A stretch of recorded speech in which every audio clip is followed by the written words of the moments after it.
गरीबी फैलाकर सुखी रहे, महंगाई करके सुखी रहे, देश के चंद उद्योगपतियों की जेबें भरकर सुखी रहे, पाकिस्तान जाने की सलाह ज्यादा दे देते हैं। अरे जिन्ना की मजार पर चादर चढ़ाने तो अडवाणी जी गए थे। राम के अस्तित्व को नकारने का काम आपने किया, काल्पनिक आपने बताया। महेश शर्मा जी सीता के अस्तित्व को नकारते रहे। नरेश अग्रवाल जी ने शराब की तुलना सीता माता से हनुमान जी से कर दी, आपने राज्यसभा में भेज दिया उनको। अब मैं अंतिम में एक सवाल पूछती हूं, पहले आप बताइए नलिन जी, सीधा सवाल कि अगर आपके यूपी के अंदर संजय निषाद जी के साथ आपने गठबंधन किया है, उन्होंने राम के पिता पर सवाल उठाया है, उन्होंने कहा है कि दशरथ के पुत्र नहीं थे राम, तो क्या अब भी गठबंधन जारी रहेगा भगवान राम का अपमान करने वालों के साथ? अगर आप राम भक्त बनते हैं तो राम झूठे वादों के ढेरों में नहीं मिलते, राम सबरी के नीचे ढेरों में मिले, इसीलिए झूठे वादों के नारे लगाना बंद कीजिए। नलिन कोहली ऐसा है प्रतीक जी, चुनावी भाषण में एक चुनावी मंच पे दे दूंगा, उसके लिए आपके जैसे एक अच्छे शो में आने की क्या जरूरत है? अब ये तो भारती जी को तय करना है किस मंच पे कैसे उनको बोलना है, ठीक है ना? तो मैंने अरे फिर देखिए टोक दिया इन्होंने, फिर देखिए मुझे टोक दिया इन्होंने, ये तो लगातार कर रही है। और उसके बाद साधना जी आप सुनिए, साधना जी सुनिए, साधना जी सुनिए, साधना जी सुनिए। अरे मैं क्या बोलूं? नहीं प्रतीक जी, साधना जी मैं देखिए ना प्रतीक जी, मैं शर्त लगाकर कहता हूँ कि मैं मुझे फिर टोक देंगी बीच में। साधना जी ऑडियो डाउन, यही है इनको क्या है ना, भाषण देने की आदत हो गई है, तो यहाँ भाषण देना चाहती है वो प्रवचन नहीं। साधना आराम से, प्रवचन नहीं।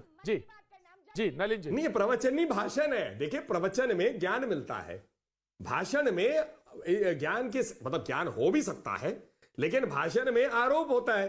तो मैं तो कह रहा हूं कि ये चुनावी मंच मानते हुए भाषण देने दे, इनका अधिकार है भाई, कैसे उनको बोलना। मैं कौन हूं इनको समझाने वाला कि कैसे बोलना चाहिए? विनोद बंसल फिर देख लीजिए आप मुझे। विनोद बंसल। प्रतीक जी, आपके डिबेट में एक बड़ी अजीब सी बात मुझे लग रही है कि देखिए एक इटालियन इंपोर्टेड ईसाई महिला के साथ में रह करके लोग अपने आप को भारतीय जो है वो भी संस्कृत हो जाएंगे या उनके साथ रामद्रोही हो जाएंगे, राम विरोधी बन जाएंगे, ये आज मुझे पहली बार पता लग रहा है। देखिए मैं बाकी लोगों को मानता था, अगर राशिद अल्वी इस बात को कहते हैं तो उसमें मुझे कोई आपत्ति नहीं होती, अगर सलमान खुर्शीद को कहते हैं तो उसमें कोई दिक्कत नहीं है, अगर ये बैठे हुए दो लोग वो अगर कहते हैं तो मुझे कोई दिक्कत नहीं है। लेकिन जिस नाम के साथ अगर भारतीय लगा हुआ है और वो भी अगर आकर के ये कहे कि भाई नहीं मैं तो जो इटालियन जो महिला है उसकी नौकरी करूंगी, भारत को पीछे छोड़ दूंगी, मैं हिंदुस्तान को पीछे छोड़ दूंगी, मेरी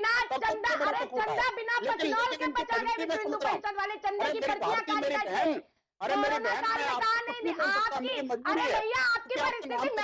लगा हुआ है।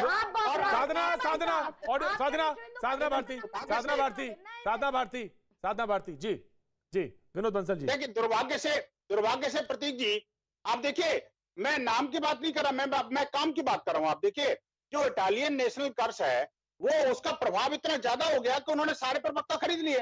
आप मुझे देखिए कि जो राम का गुणगान गाती हैं, मेरी बहन की अच्छी कहानी है, ये अच्छा प्रवचन करती हैं, राम को मानती भी है, लेकिन जब प्रवक्ता कांग्रेस की बनती है तो फिर वो रामद्रोहियों के साथ रहती है। ये सबसे बड़ा दुखदायी विषय है।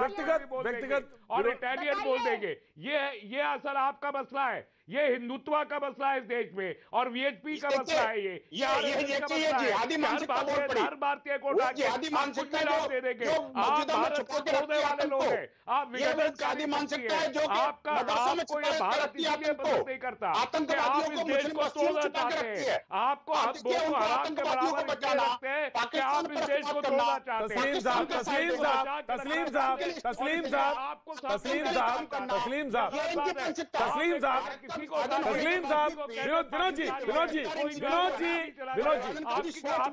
भारतीयता है, आप छुकड़ना चाहते हैं, छोटा सा रखना चाहते हैं, आप राज्यों का सही से सम्मान के साथ उनका क्रियाक्रम कर नहीं पाते हैं, और सम्मान के नाम पर आप हिंदुओं का सुनवाएंगे और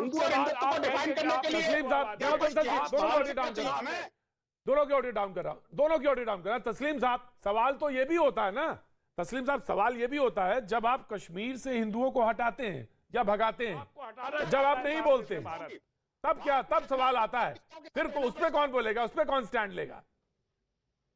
तस्लीम रहमानी जी, आपने क्या पूछा? मैंने कहा कश्मीर में वैली से जब हिंदू भगा करते तब उस समय उस पर कौन स्टैंड लेगा? देखिए कश्मीर आप कश्मीर को यहां पर मत लाइए। ये पूरे देश का सवाल है, अकेले कश्मीर का सवाल नहीं है। कश्मीर भारत का एक हिस्सा है, जैसे उत्तर प्रदेश भारत का हिस्सा है। अब कश्मीर में गलत हो रहा है वो भी गलत है, उत्तर प्रदेश में गलत हो रहा है वो भी गलत है। तो आप सारे जब पूरे देश की एक बात हो रही हो तो आप अलग से एक स्टेट का जिक्र क्यों करते हैं? इससे पता चलता है कि आप कश्मीर को भारत का हिस्सा नहीं मानते। आप नहीं मानते।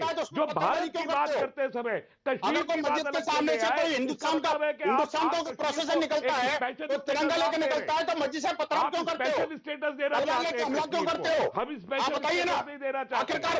आखिरकार जब भारत की भारतीयता की बात होती है तो मुसलमान बिल्कुल को जाते हो कुछ जिहादी। आप जैसे कश्मीर क्या कारण है बताइए ना। असम में 12 लाख लोगों गए उन मुसलमानों के पहलुओं चाटने के लिए क्यों मजबूर होते भारतीय हैं? जनता पार्टी के लोगों ने पलायन रहमानी जी कुछ भारत में रह करके भारतीयता की बात करना सीख लीजिए।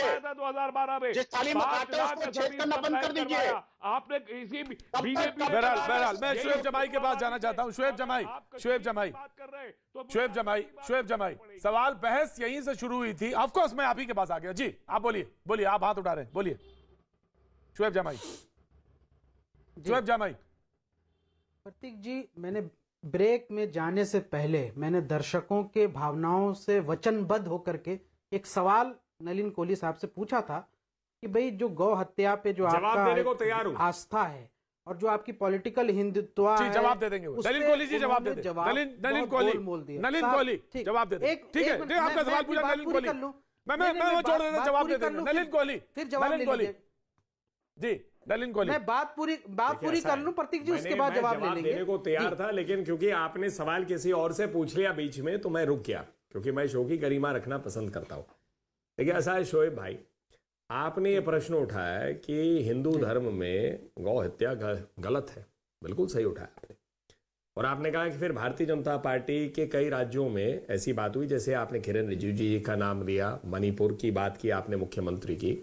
देखिए मैं उत्तर पूर्व राज्यों का प्रभारी कई राज्यों का रहा और ये भारतीय जनता पार्टी की खूबी है कि, और ये भारत की खूबी है, हिंदू धर्म की खूबी है कि हम जो है सबको अपनाते हैं। वो उनकी एक, आप लोग भी खाते हैं बीफ, मुसलमान भाई खाते हैं, हमारे क्रिश्चियन भाई खाते हैं, आप पर तो कोई रोक लगी नहीं ना।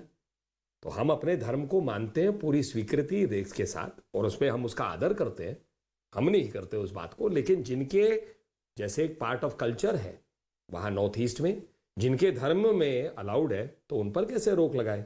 हमारी मानसिकता वो नहीं है, इसलिए तो हम मैं जवाब दूं